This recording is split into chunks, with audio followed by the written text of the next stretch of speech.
Exercise 8.1 question number 6। ठीक है, question number 6 में क्या बोला है कि diagonal AC of a parallelogram ABCD bisects angle A. ठीक है, ये पैरेललोग्राम एबीसीडी है, उसका डायगोनल एसी वो एंगल को बाइसेक्ट करता है। दैट मीन्स कि ये जो दोनों एंगल बनेंगे वो क्या होंगे, इक्वल होंगे। ठीक है, तो हमें क्या प्रूव करना है, पहला कि it bisects angle C also, मतलब कि डायगोनल एसी जैसे ए को बाइसेक्ट करता है वैसे ही वो सी को भी बाइसेक्ट करता है, ये हमें प्रूव करना है। ठीक है, दूसरा है कि एबीसीडी इज अ रहोम्बस, एबीसीडी को हमें रहोम्बस बताना है। ठीक है, कहाँ से शुरू करेंगे, गिवन इन डायरेक्टली एसी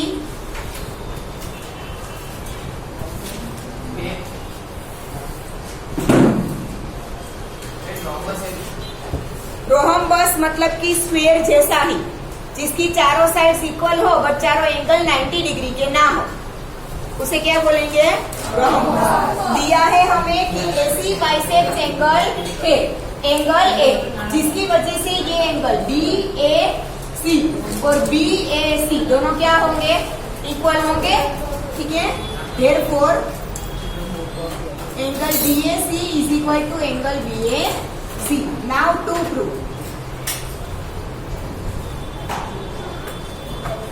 पहला प्रूव करना है कि एसी बाइसेक्ट्स एंगल सी, और दूसरा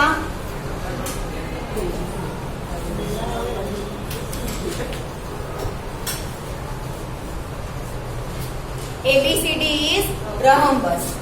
Now prove. अब डायगोनल AC बनाने से हाँ, पहले तो ABCD हमें ऑलरेडी पैरेललोग्राम दिया है कि नहीं, पैरेललोग्राम दिया है। दैट मीन्स कि ये opposite side BC and AB एक दूसरे से क्या होगी, पैरेलल होगी, पैरेलल भी होगी और इक्वल भी होगी। एबीसीडी पैरेललोग्राम ऑलरेडी दिया है, तो ऑपोजिट साइड्स पैरेलल और इक्वल होती है पैरेललोग्राम में। हाँ, तो ये A BC and AB parallelogram है, सीए को हम उसका ट्रांसवर्सल बना दें तो ये जेड शेप बना, जिसकी वजह से ये और ये एंगल क्या हुए, ऑल्टरनेट इंटीरियर एंगल तो इक्वल होंगे। ठीक है, BC is parallel to AB, ये बीसी और एबी क्या है, parallel. Therefore angle DCA is equal to angle BAC by alternate interior angles.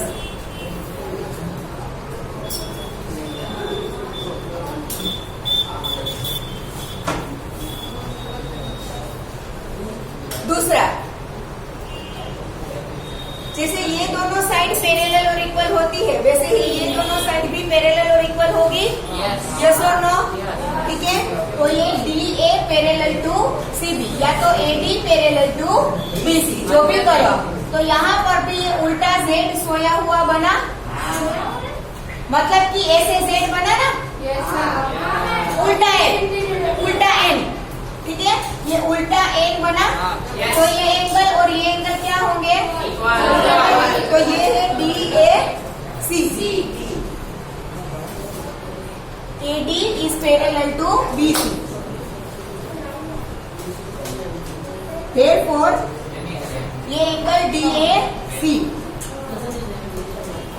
is equal to ये वाला एंगल क्या होगा, BCA।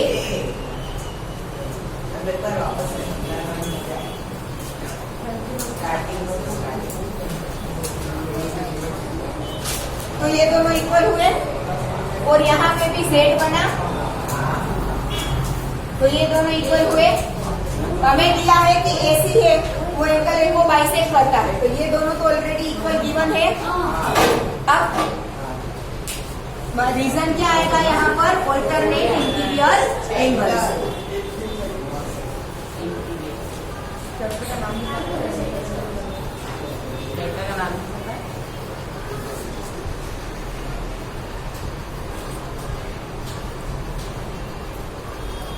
પાછળ જો એટલે ચૂપ થઈ જાઓ એનો મતલબ એવો નથી કે મને ખબર નથી, હું બધાના અવાજ ઓળખું છું.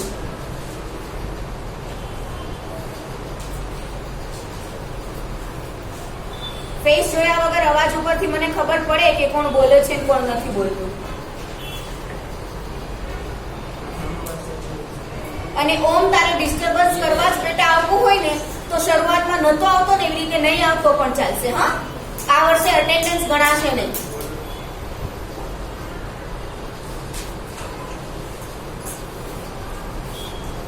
ना अब यहाँ पर इसे मानो कि दे देते हैं हम इक्वेशन नंबर 1, इसे दे देते हैं हम इक्वेशन नंबर 2. तो इक्वेशन 1 और 2 में DCA और DAC है, sorry DCA and BAC and DAC जो कि ऑलरेडी इक्वल है.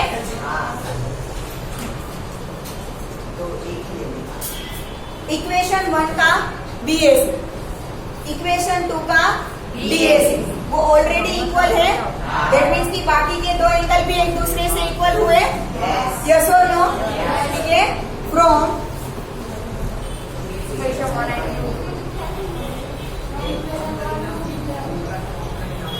Equation 1 and 2 angle DCA is equal to angle BAC is equal to angle DAC is equal to angle BCA.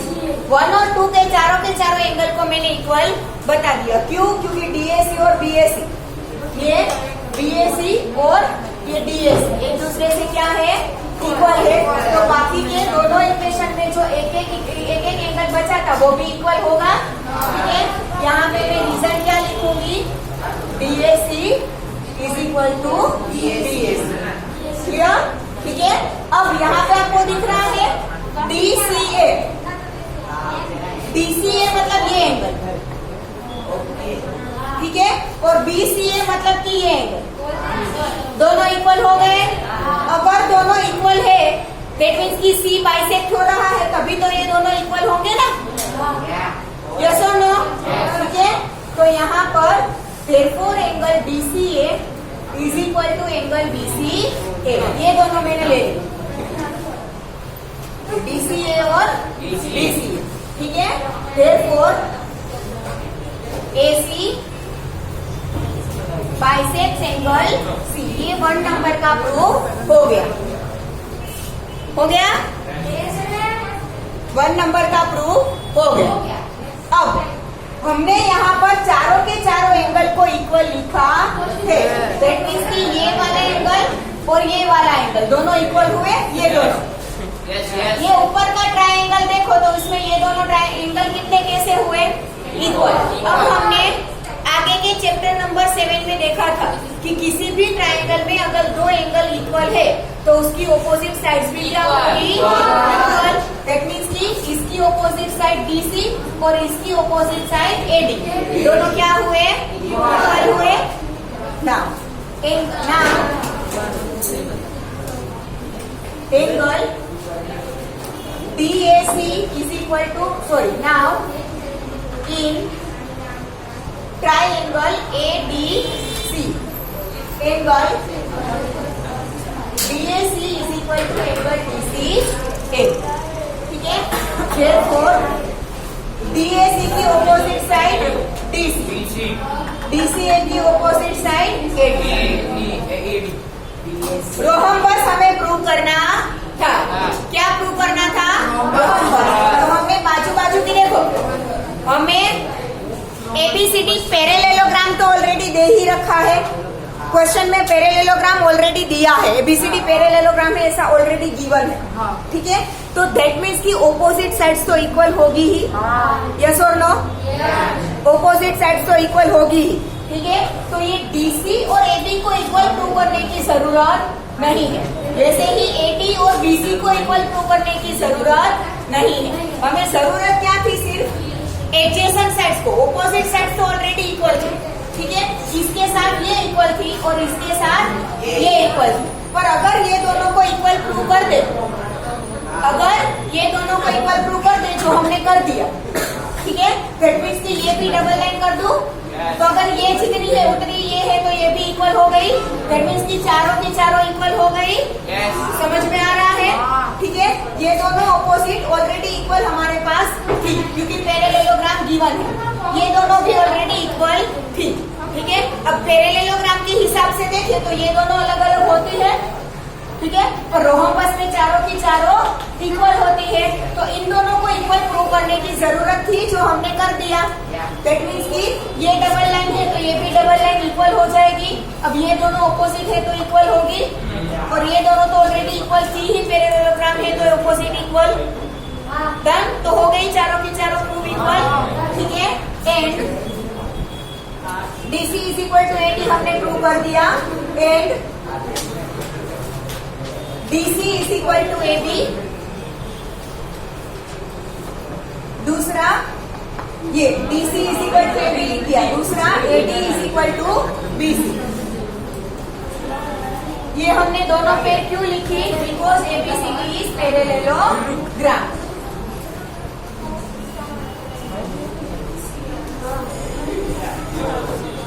ठीक है, तो इसके ऊपर से चारों की चारों साइड कैसी हो गई? Equal. therefore AB is equal to BC is equal to DC का CD is equal to D या तो A। चारों की चारों sides equal. therefore ABCD is rhombus.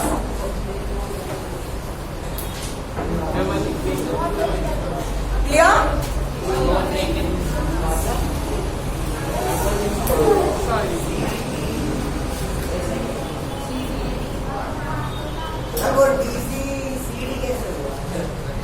बेटा DC लिखो या CD लिखो चलता है। आप इस तरफ से मेजर करो या इस तरफ से मेजर करो, मेजरमेंट का सेम ही देना है ना।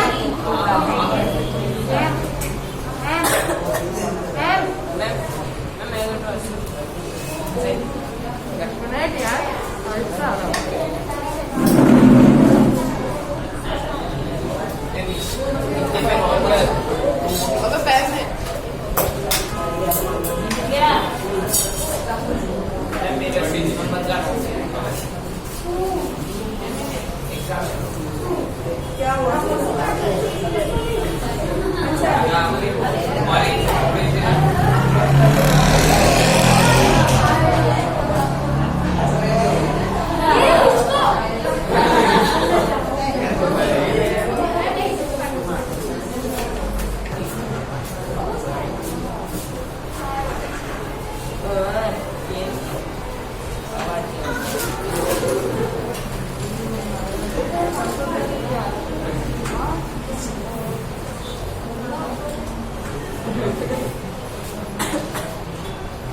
બહુ સારા લાગો છો આ બધું કરતા, બરાબર ને? 20 ઇન્ટરનલ માંથી પૂરેપૂરા આપીશું તમને। Question number 7, ABCD is a rhombus. ABCD already rhombus हमें दिया है। मतलब रोहम्बस का मतलब क्या होता है? चारों साइड इक्वल होती है।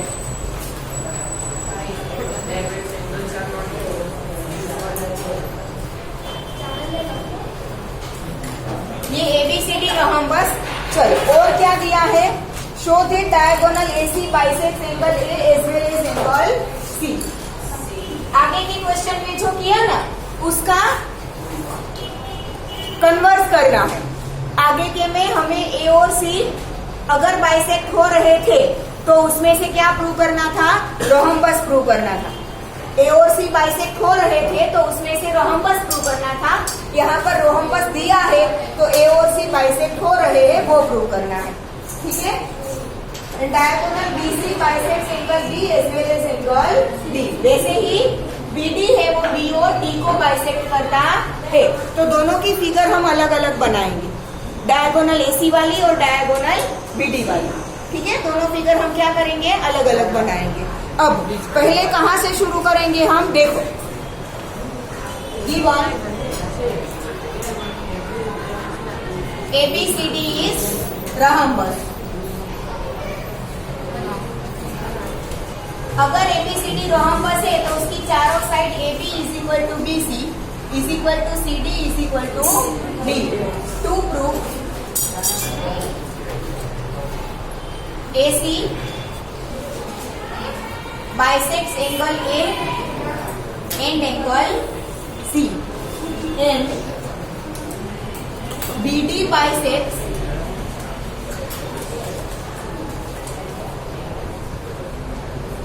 Angle B and angle D। ठीक है, ये हमें प्रूव करना है। Prove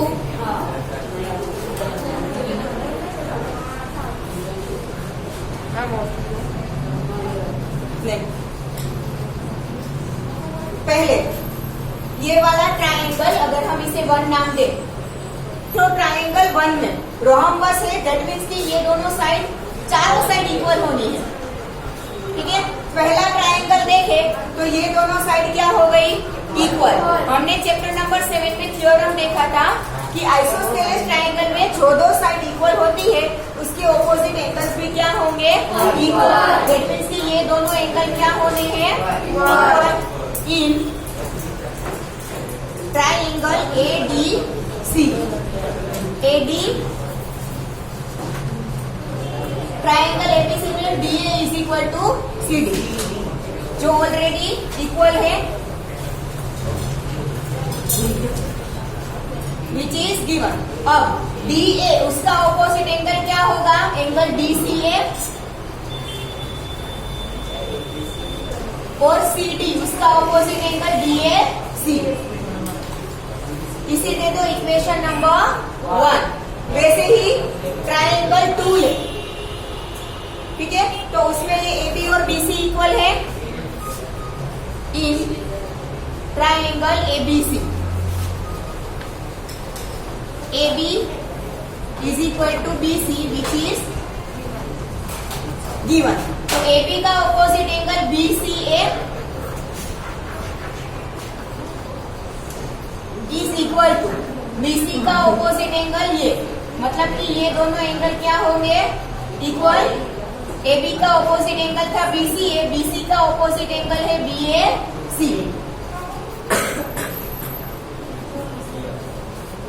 equation number 2। अब पैरेललोग्राम और रोहम्बस में इतना ही फर्क है कि पैरेललोग्राम ऐसा होता है,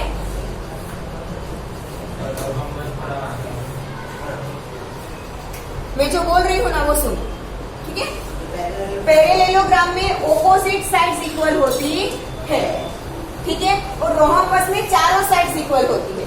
पैरेललोग्राम में जैसे ऑपोजिट साइड पैरेलल होती है ना, वैसे ही रोहम्बस में भी ऑपोजिट साइड्स पैरेलल होती है, ठीक है।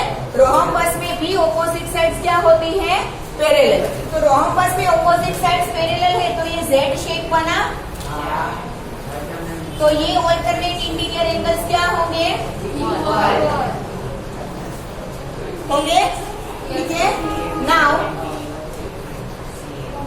DC is parallel to AB. Reason ABCD is rhombus. ठीक है, therefore ये angle DCA is equal to BAC. Reason alternate interior angles.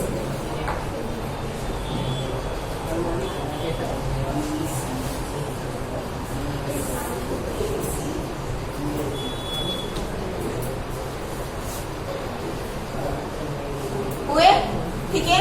वैसे ही जैसे आगे के क्वेश्चन में किया था, ये उल्टा एन बना, तो ये दोनों भी क्या होंगे, इक्वल।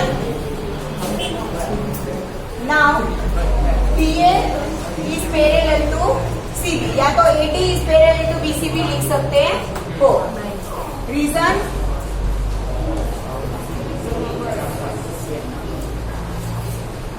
Is rhombus. इसे दे देना इक्वेशन नंबर 3।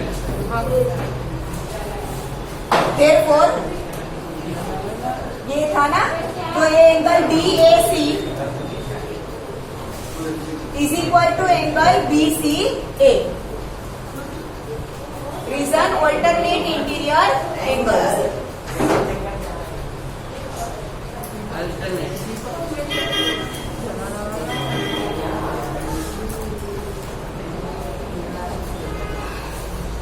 इक्वेशन 1 2 3 4 के ऊपर से चारों के चारों एंगल क्या होंगे? इक्वल होंगे। From equation 1 2 3 4 angle DAC is equal to angle BAC and angle DCA is equal to angle BCA होगा। DAC और BAC कैसे इक्वल होंगे? यहाँ से, ठीक है। ये दोनों कहाँ पर इक्वल है? यहाँ पर है। तो इसके ऊपर से चारों के चारों एंगल क्या हो गए? इक्वल। अब DAC और BAC मतलब ये दोनों इक्वल, दैट मीन्स कि AC बाइसेक्स एंगल है, ठीक है।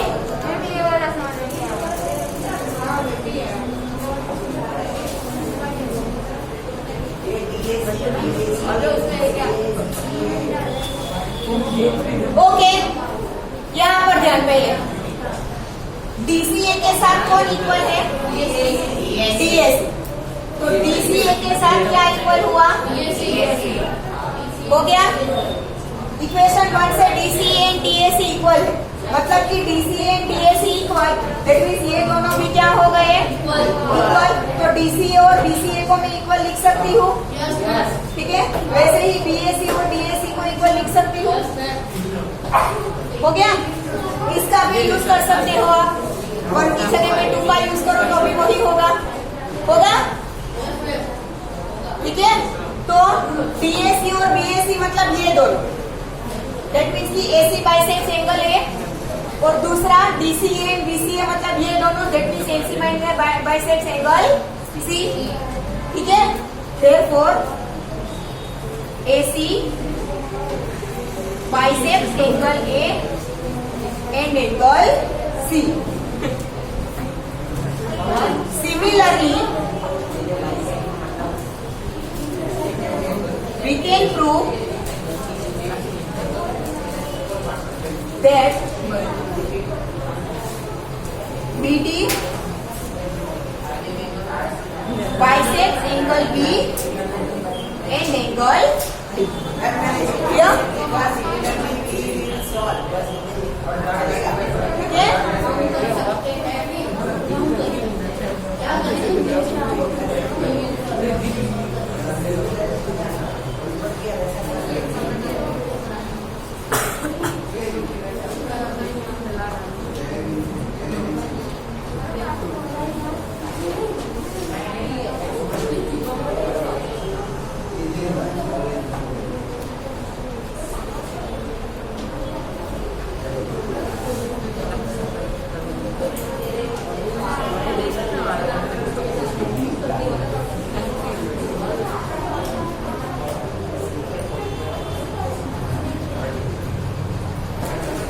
चलो question number 8।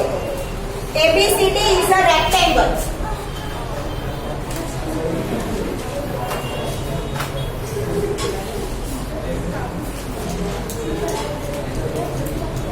ABCD is a rectangle in which diagonal AC bisects angle A as well as angle C. Diagonal AC angle A को बाइसेक्ट करता है as well as angle C को bisect करता है, मतलब कि ये दोनों 1 डॉट वाले एंगल इक्वल है और 2 डॉट वाले एंगल इक्वल है, ठीक है। Now show that ABCD is a square. Given in rectangle ABCD AC bisects angle A and angle C, जिसके ऊपर से BAC और DAC इक्वल एंड इसके ऊपर से BCA एंड DCA इक्वल।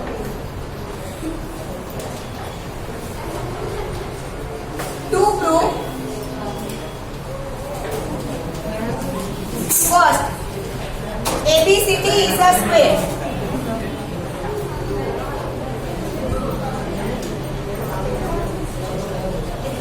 सेकेंड,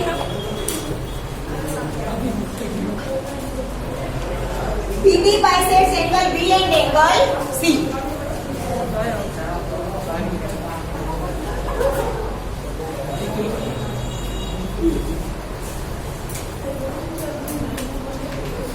प्रूफ पहला हम करेंगे ABCD is a square, 1 number का।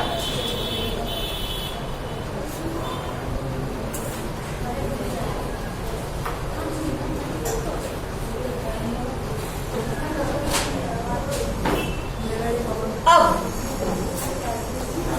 ABCD रेक्टेंगल है तो उसके ऑपोजिट एंगल्स इक्वल होंगे 90 डिग्री के। रेक्टेंगल के चारों एंगल 90 डिग्री के होते हैं ना। ABCD is a rectangle, therefore angle A और C इक्वल होंगे। रेक्टेंगल के चारों एंगल 90 डिग्री। अगर A और C इक्वल है तो उसके हाफ भी इक्वल होंगे।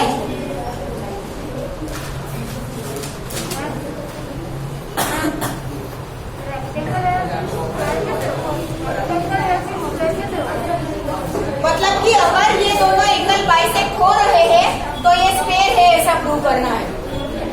रेक्टेंगल में बाइसेक्ट नहीं होते, स्क्वायर में होती, बाइसेक्ट हो रहे हैं इसलिए वो स्क्वायर है, ऐसा प्रूव करना है।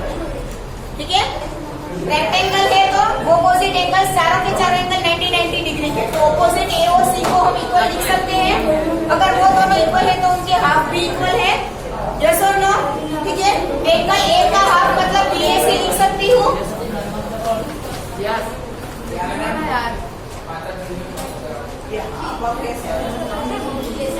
अगर पूरे इक्वल है तो उसके हाफ भी इक्वल हुए कि नहीं, बातें कर लो ना पहले, इसलिए समझ में आ जाएगा। A का हाफ क्या होगा, DAC, और C का हाफ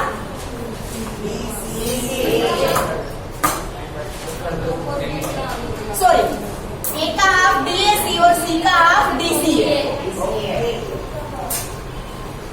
ठीक है, ये दोनों इक्वल हो गए। ठीक है, अब ये ट्रायंगल में ये दोनों एंगल कैसे हो गए, equal.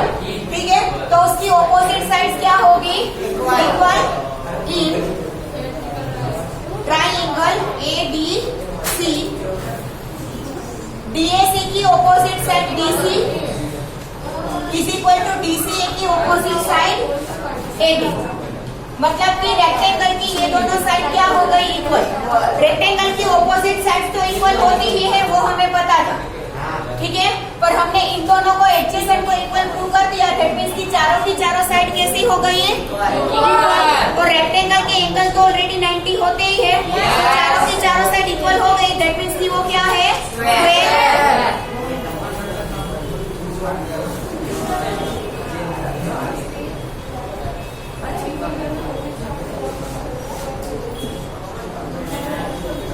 Equation number 1, and in rectangle ABCD, opposite side AD is equal to BC and AB is equal to CD. From 1 and 2, equation 1 और 2 के ऊपर से चारों side equal. AB is equal to BC is equal to CD is equal to D। ठीक है, देखो ABCD तो already CD के साथ AD इक्वल, CD के साथ AD इक्वल, मतलब कि AB और BC भी इक्वल। ठीक है, therefore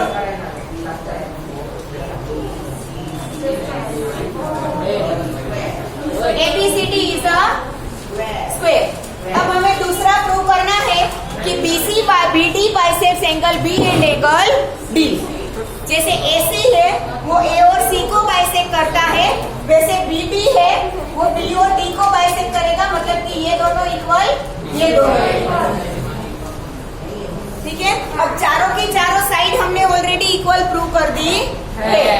ठीक है, दैट मींस की अगर ये दोनों साइड इक्वल है तो एंगल तो इक्वल ऑलरेडी हमने लिखे हैं यहाँ पर।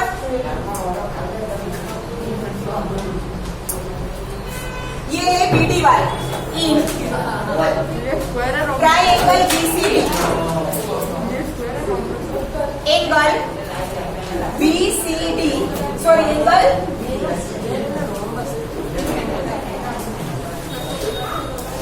Triangle BCD, BC is equal to CD।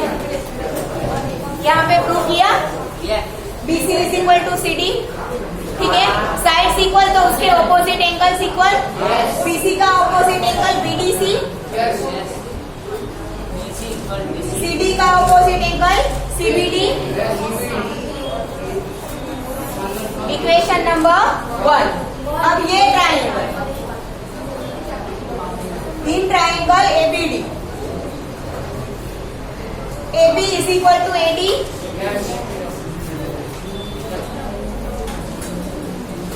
AB is equal to AD, ठीक है। AB किया opposite angle ADC, ADB, AD का ऑपोजिट एंगल ABD, ठीक है। हमने ये दोनों इक्वल प्रूव किए और ये दोनों इक्वल प्रूव किए। अब इन दोनों को और इन दोनों को इक्वल प्रूव करना है, ठीक है। तो हम पहले इसको और इसको इक्वल प्रूव करेंगे। कैसे? ऑल्टरनेट इंटीरियर एंगल्स,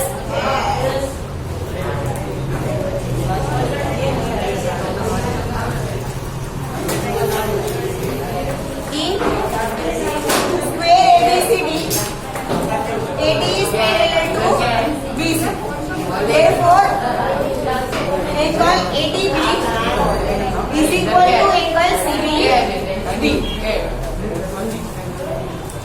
ये CBD और ABD को हमने इक्वल प्रूव कर दिया, देखो है। दैट मीन्स कि ये एक दूसरे से इक्वल होंगे। हम BDC और ADB को इक्वल बोल सकते हैं, ठीक है। और 2 तक तो यहाँ पर था 3, 4 and 5 from equation 3, 4 and 5 angle BDC is equal to angle ADB and angle CBD is equal to angle ABD। CBD और ABD ये दोनों एंड सॉरी हाँ CBD और ABD ये दोनों एंड BDC ADB ये दोनों दो इक्वल, दैट मीन्स की बाइसेक्ट हो रहे हैं। Therefore